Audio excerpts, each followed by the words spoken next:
చట్టం తన పని తాను చేయాలి. ఇది ప్రతి ఒక్కళ్ళు ఇచ్చే స్టేట్మెంట్. కాకపోతే ఆ చట్టం ప్రస్తుతం రాజకీయానికి చుట్టం.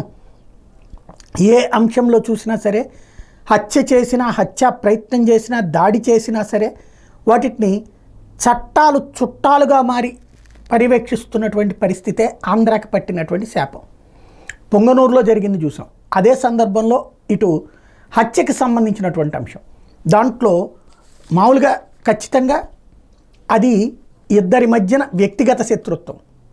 వాళ్ళిద్దరూ రెండు పార్టీలో ఉన్నారంతే. ఒకప్పుడు ఇద్దరు వైఎస్ఆర్ కాంగ్రెస్ పార్టీనే, ఆ తర్వాతన ఇద్దరికి మధ్యన విభేదాలు వచ్చాక ఒకళ్ళు తెలుగుదేశంలో ఉంటే ఇంకొకళ్ళు వైసీపీలో ఉన్నటువంటి అతను తన మీద దాడి చేశాడు కాబట్టి ఆ వైసీపీ వాళ్ళు తనను కాపాడలేదని చెప్పి వైసీపీ నాయకుడే అది చేస్తున్నప్పుడు అవతల అతనికి అండగా ఉన్నాడు కాబట్టి ఇతను తెలుగుదేశంలోకి వెళ్ళాడు. జరిగింది ఇది.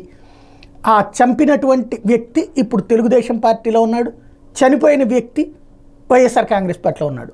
అది అసలు పాయింట్. ఇక్కడ ఓపెన్ లాజిక్ ఇది. అయితే అంత మాత్రాన చంద్రబాబు నాయుడు వచ్చి మర్డర్ చేయమని చెప్పరు, లేదా జగన్మోహన్ రెడ్డి ఇంతకుముందు దాడి చేయమని చెప్పరు.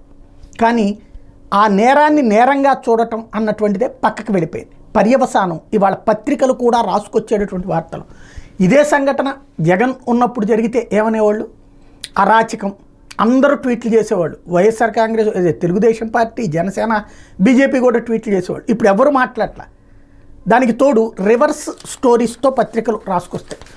జైలుకు పంపాడనే పాత పగతో నడి రోడ్డుపై కత్తి దూయించింది అని ఒక హెడ్డింగ్. రషీద్ హత్యలో ఎవరి పాత్ర ఉన్నా వదలం, వినుకొండలో హత్య ప్రభుత్వానికి సిగ్గుచేటు, ఎక్కడ హత్య జరిగినా ప్రభుత్వానికి అడ్డగట్టే ప్రయత్నం మానండి, కేంద్ర దర్యాప్తు సంస్థతో విచారణ జరపండి, గత ప్రభుత్వ పాప ఫలితమే రషీద్ హత్య, నిందితుడిని గట్టిగా శిక్షించాలి, పొందూరు ఇది, తర్వాత వివేక హత్యపై ప్రధానికి లేఖ రాయాలి.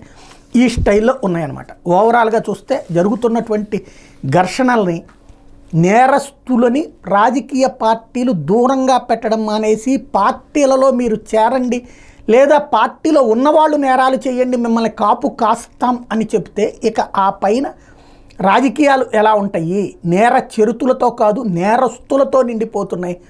పర్యవసానం ఇప్పుడు ప్రతి అంశంలో రాజకీయం అవుతుంది. ఫైనల్గా దీని వలన నడి రోడ్డు మీద జరిగిన హత్య, ఇందులో రాజకీయం పక్కన పెట్టండి, బట్ నడి రోడ్డు మీద జరిగిన హత్య సభ్య సమాజంలో ఏం పరిస్థితి సృష్టిస్తుంది? ఎలాంటి వాతావరణాన్ని కల్పిస్తుంది? సంతోషాన్ని ఇస్తుందా? సంబరపరుస్తుందా? ఆందోళన కలిగిస్తుంది కదా. దాన్ని కదా అడ్రస్ చేయాల్సింది ప్రభుత్వం అనేటువంటిది. ఇలాంటి వాడిని ఎట్టి పరిస్థితిలో వదలం అన్నటువంటి కాన్సెప్ట్. నడి రోడ్డు మీద ఒక మనిషిని నరగలిగినోడిని కాల్చి అవతల పడేయాలి, ఎన్కౌంటర్ చేసి అవతల పడేయాలి. కానీ ఇక్కడ మళ్ళీ కులాలు, మతాలు, ఓట్లు అడ్డొస్తాయి, పార్టీలు అడ్డొస్తాయి. ఇంకప్పుడు ఎవడికి భయం ఉంటుంది? అత్యాచారం చేసినోడు దర్జాగా తల్లిదండ్రులతో చెప్పి ఆ శవాలని ముక్కలు చేపిస్తున్నాడు. నడి రోడ్డు మీద నరికినోడు రాజకీయ పార్టీ ముసుగులో కూర్చుంటున్నాడు. ఇంకెక్కడి నుంచి ఉంటుంది? ఎప్పుడు మనం మారుతాం? పత్రికలు ఎప్పుడు మారుతాయి? అంటే ప్రజలు ఆలోచన మారకపోతే ఇదే నడుస్తుంటుంది.